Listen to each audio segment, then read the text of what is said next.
Good day everyone! Welcome to That Friendly Writer's Statistics and Data Analysis tutorial videos for TVL students. This is my YouTube channel where you can watch lots of statistics and data analysis videos. Today, we'll learn about calculating the t-statistic of a sample mean as a continuation of our introductory video on the t-distribution. Alright, let's get started. Recall that when our sample mean is a point on a normal distribution, we can calculate its z-statistic. But this requires that we know sigma. But if we do not know sigma, we can calculate the t-statistic instead, using the sample standard deviation SD as a point estimate for the missing sigma. This of course assumes normality of the sample means, even if we have a low sample size. Here is an illustration of a two-tailed t-distribution with its degrees of freedom. We identified the confidence level and its corresponding significance level alpha. We also identified the critical value. The confidence level presents the range of x bars that we can expect most of the time.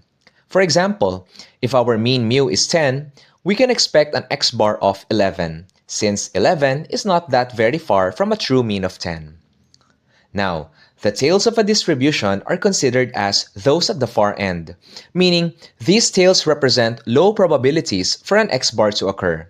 In our case, when we expect a mean mu of 10 all along, we can usually expect to get x bars to be around 9 or 11, maybe 8 or 12. But what if we get an x bar of 24? This is very far already from 10. But how do we distinguish which value is already far from what we can expect or not? This is the purpose of the critical value. Any value that goes past the critical value will then be marked as significantly far from the mean mu. Thus, we call this as a critical region. Let's have an example. Suppose we take 3 x bars, whatever their values are. The critical value is 1.771. The first x bar has a t-statistic of 0.75. Can this be considered significantly far from what we expect mean mu? The answer is no. Getting a t-stat of 0.75 is just a usual value. There is nothing special about this x bar based on a t equals 0.75. How about the second x bar? It converts to a t-stat of 1.25. While the distance may be farther from last time, yes, but it may still be considered ordinary in our eyes. The probability does begin to go further, but there is still nothing special about this x bar based on a t-stat of 1.25. Now, how about this third x bar? It has a t-stat of 2.25.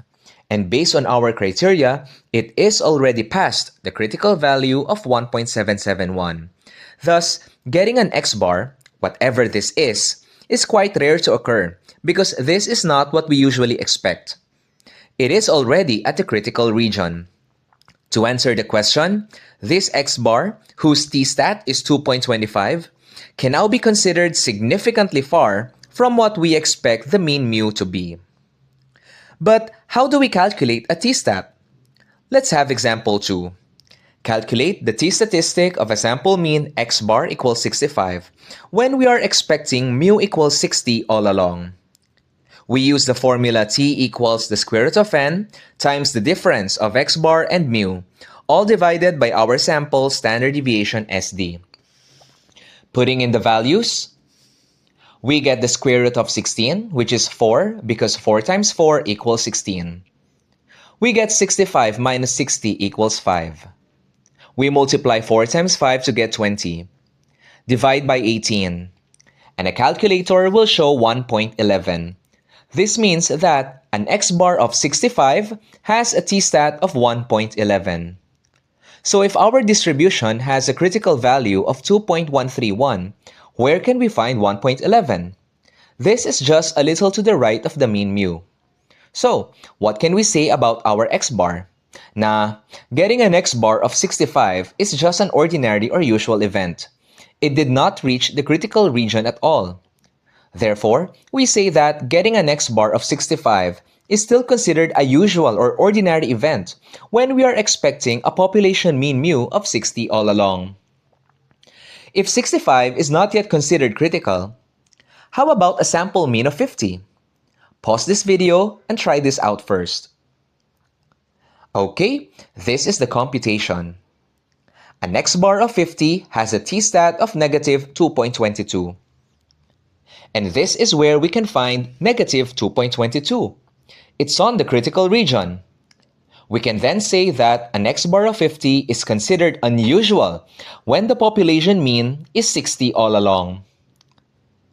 How do we use this in real life? Take for example, the average price of a cell phone is 12,000 pesos. But someone approaches you and sells his cell phone for only 2,000 pesos. Do you immediately buy the cell phone? Or do you question or doubt? Isn't 2,000 pesos quite very low? Could the phone have severe damage? Is this stolen? Because we know that 2,000 pesos is very far from 12,000 pesos.